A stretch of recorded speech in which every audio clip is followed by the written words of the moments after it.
एक अत्यंत गुप्त संस्कृत ग्रंथ में एक देवी को आपकी अस्थि मज्जा की रक्षा का कार्य सौंपा गया है।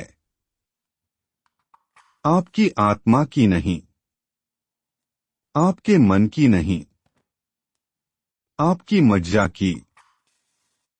यह या तो अब तक की सबसे सटीक आध्यात्मिक तकनीक है या इस बात का प्रमाण कि प्राचीन लोग मानव शरीर के बारे में कुछ ऐसा जानते थे जिसे हम पूरी तरह से भूल चुके हैं।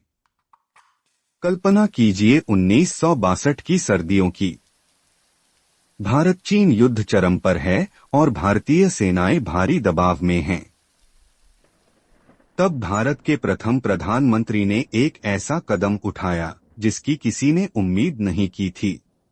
जवाहरलाल नेहरू ने मध्य प्रदेश में एक अत्यंत गुप्त तांत्रिक अनुष्ठान का आदेश दिया। 51 कुंडीय महायज्ञ। इसका उद्देश्य था देवी के प्राचीन कवच को जागृत करना।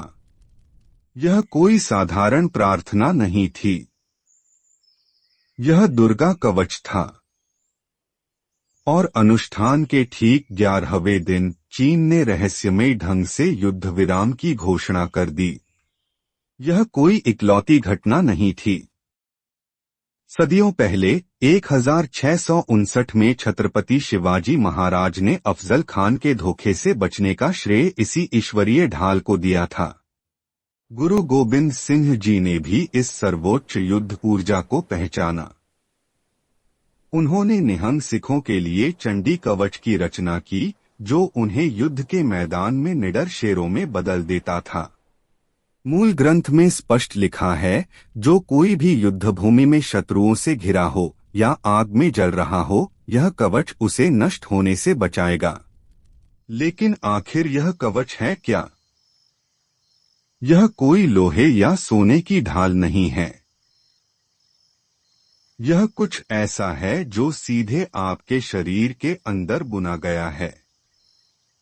इस ब्रह्मांडीय ढाल का सबसे बड़ा रहस्य यह है कि इसे कभी आम लोगों के लिए नहीं बनाया गया था। इसे गुप्त रखा गया था। मार्कंडेय पुराण में दर्ज यह ग्रंथ दरअसल एक गुप्त बातचीत है।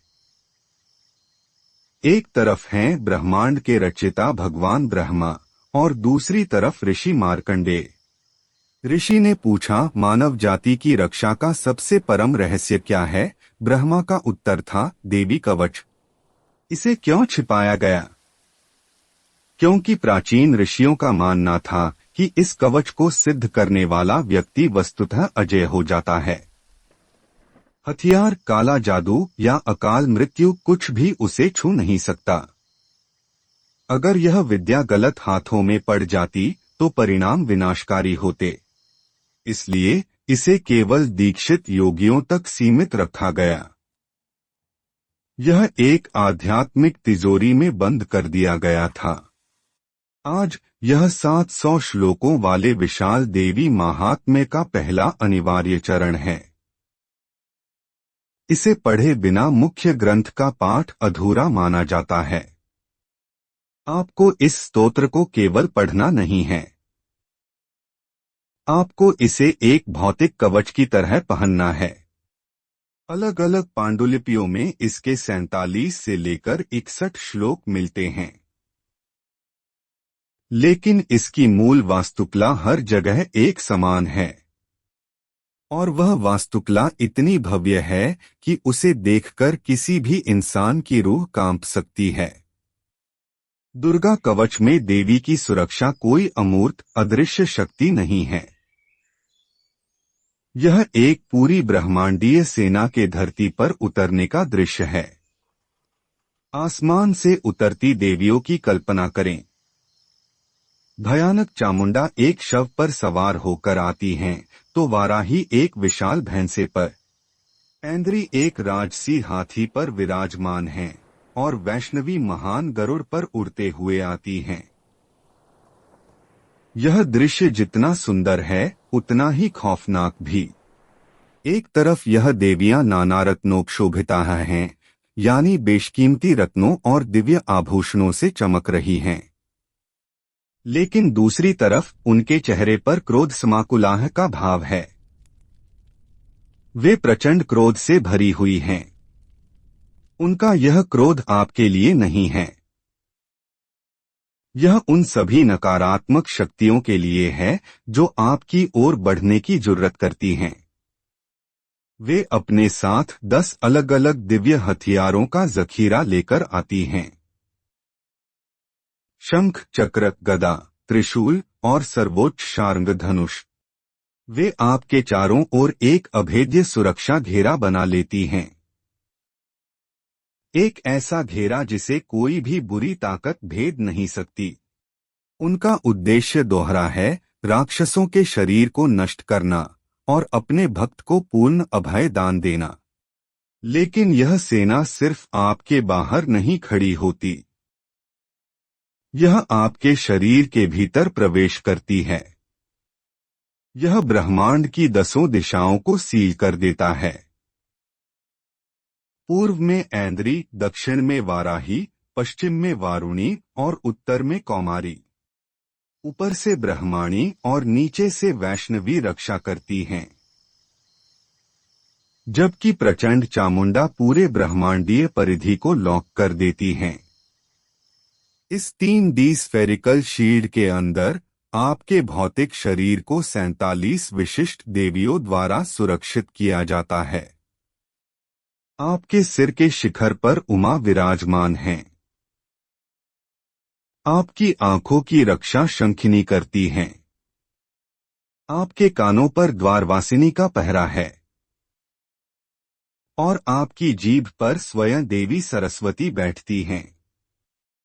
सरस्वती वहां इसलिए हैं ताकि आपके मुख से केवल सत्य और ज्ञान के शब्द ही निकलें।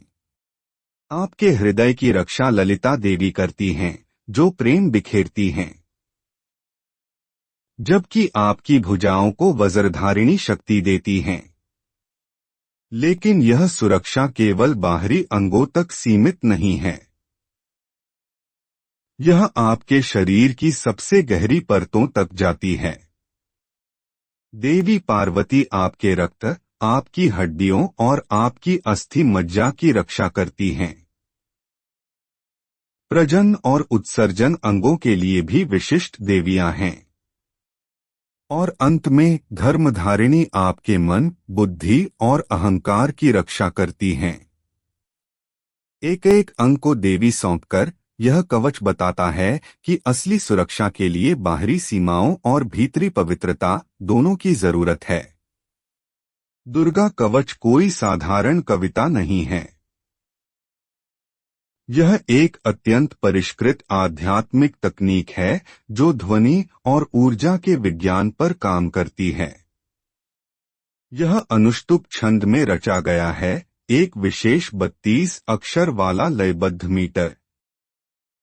और संस्कृत कोई आम भाषा नहीं है, यह एक कंपन भाषा है।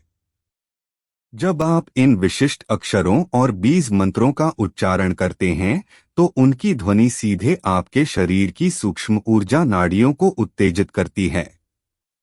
यह निरंतर ध्वनि अनुनाद आपके चारों ओर एक अदृश्य फ्रीक्वेंसी शील्ड, एक ऊर्जा का घेरा बना देता है। इसके बाद काम आती है न्यास की उन्नत तांत्रिक विद्या। न्यास का अर्थ है स्थापित करना।